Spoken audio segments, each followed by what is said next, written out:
Well, আজ আমরা অনুপাত সমানুপাত চ্যাপ্টারের পার্ট 4 শুরু করব। এই দেখ, দুটি সংখ্যার অনুপাত 5:6 এবং তাদের গসাগু 7। তাহলে দেখো এখানে এদের অনুপাত 5:6।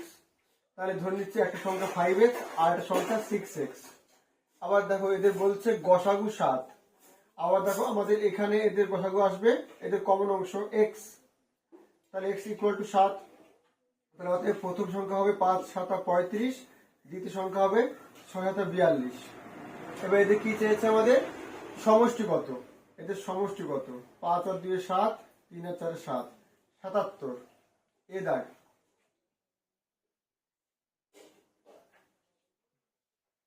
24। দুটি সংখ্যার অনুপাত 3:4। সংখ্যা দুটি গসাগু 4, তাহলে লসাগু কত? তাহলে এখানেও আগেরটার মতোই অঙ্ক ধরি। প্রথম সংখ্যা 3x, দ্বিতীয় সংখ্যা 4x। তাহলে এদের কমন অংশ 4x আর ওরা বলছে 4, গসাগু 4। তাহলে অতএব প্রথম সংখ্যা হবে 3 × 4 = 12 আর দ্বিতীয় সংখ্যা হবে 4 × 4 = 16। এদের লসাগু চেয়েছে 4 দিয়ে 3 × 4 = 12, 4 × 4 = 16, 3 × 4 = 12, 4 × 12 = 48। কি দাগ উত্তর?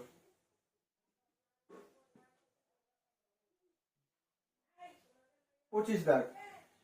এখানে দেখো বলছে 2:3, 4:5, 6:7 এর মিশ্র অনুপাত কত?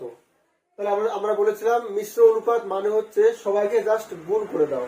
তাহলে অতএব মিশ্র অনুপাত হবে আমাদের সবাইকে গুণ 2/3 গুণ 4/5 গুণ 6/7, 3 × 2 = 6, 4 × 2 = 8, 8 × 2 = 16, 5 × 7 = 35 নিচে 16:35। ডি দাগ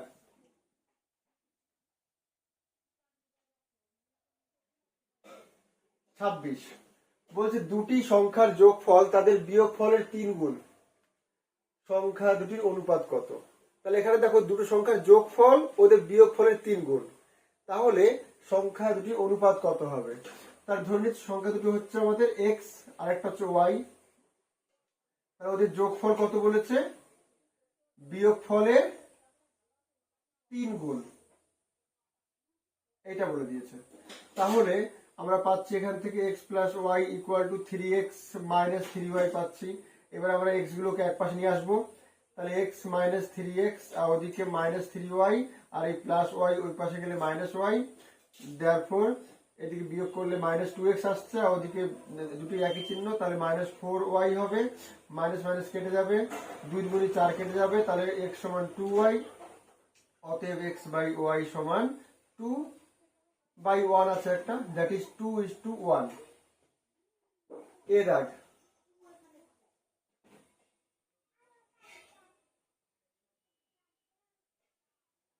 27। বলছে a একটি ধনাত্মক সংখ্যা এবং a:27/64, a:27/64 = 3/4:a। তাহলে এর মান কত?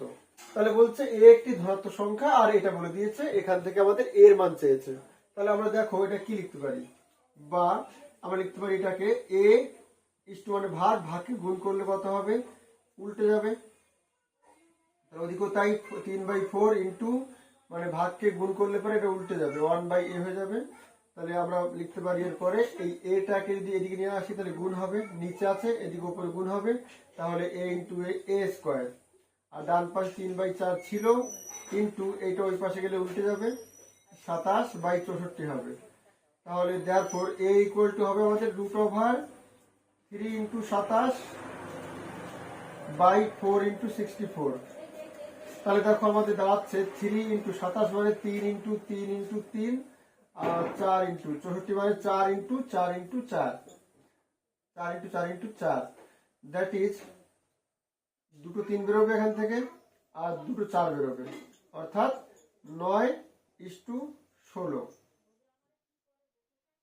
ও না না, আমাদের এখানে এর মান চেয়েছে 9/16। বি দাগ উত্তর। এখানে দেখো আমরা বর্গমূল করেছিলাম, প্লাস মাইনাস দিতে পারতাম, কিন্তু বইতে বলে দিয়েছে যে এ ধনাত্মক সংখ্যা, এই কারণে প্লাস মাইনাস আমি নিই।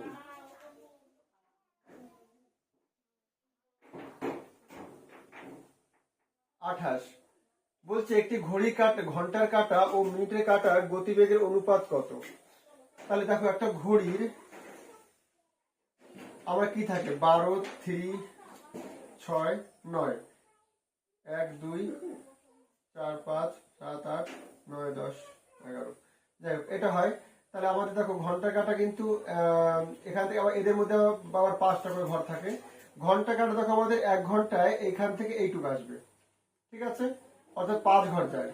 কিন্তু 1 ঘন্টায় মিনিটের কাঁটা কিন্তু পুরো 1 পাক, অর্থাৎ পুরো 60 ঘর। তাহলে ওদের ওদের গতির বেগের অনুপাত কত হবে তাহলে আমাদের? ঘন্টার কাঁটা 5 ঘর গেলে মিনিটে কাটা যাবে 60 ঘর, অর্থাৎ 1:12। এ দাগ উত্তর।